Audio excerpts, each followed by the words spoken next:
Okay, breaking right now. We are now up to 11 states that are saying they will not accept refugees from Syria. We have just heard from Ohio, the governor there of Ohio, John Kasich, saying that he will not have refugees from Syria coming into Ohio.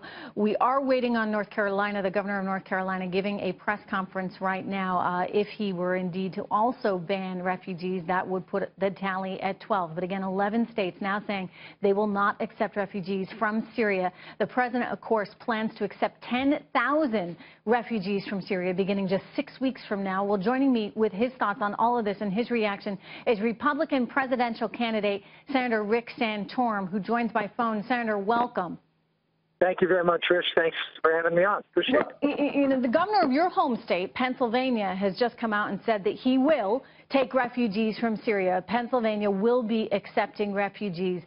What is your thought on that? Do you believe that's wrong? And if so, what do we need to do about this situation right now?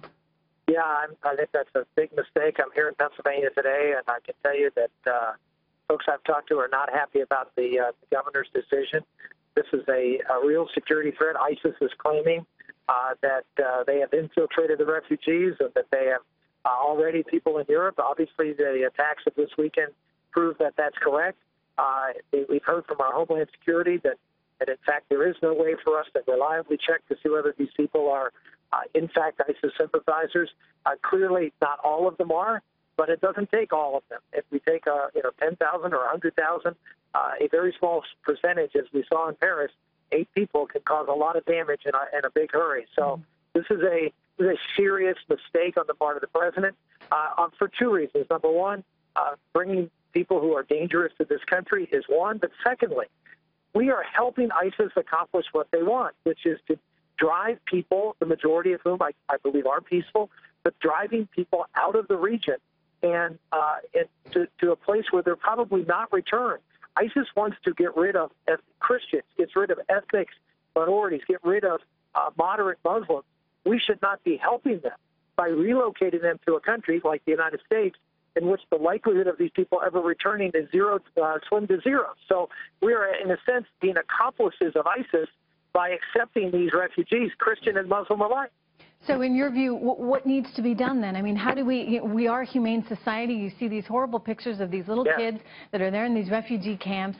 And if we can't take them, and to your point, it's very questionable whether we'd be able to vet them in such a way that we could take them. So if we can't vet them and we can't take them, what needs to happen? Well, there are refugee camps, as you mentioned, in some of the border states. Saudi Arabia has a huge refugee camp that is right now unused.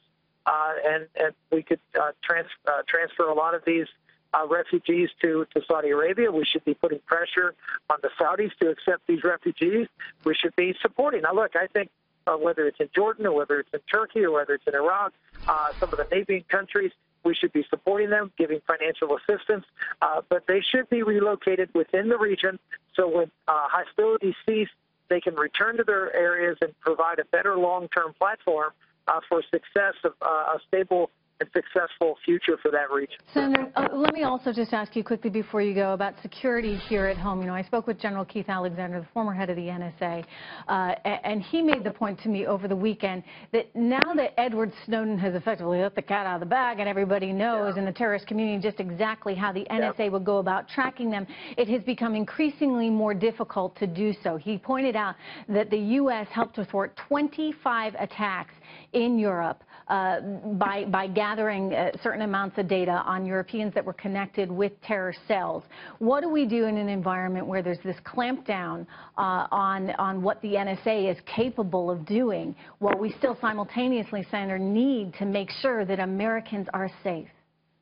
Well, that's why I supported this direct reauthorization of the Patriot Act and actually believe that all of this, not just Snowden, but all of the talk about privacy concerns, were really misplaced. I mean, none of the claims of violations of privacy were backed up by any truth that the NSA or any other collection agency was doing anything with this data.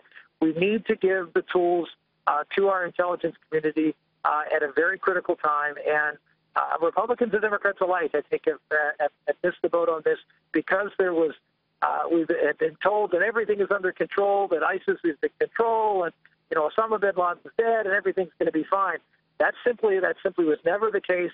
ISIS is virulent. We have Iran, which is fomenting terrorism, sponsoring terrorism. This is serious to the security of our country, and our intelligence community needs the tools that can be available to ferret out who these bad people are. Yes, this is indeed serious stuff. Senator, thank you very much.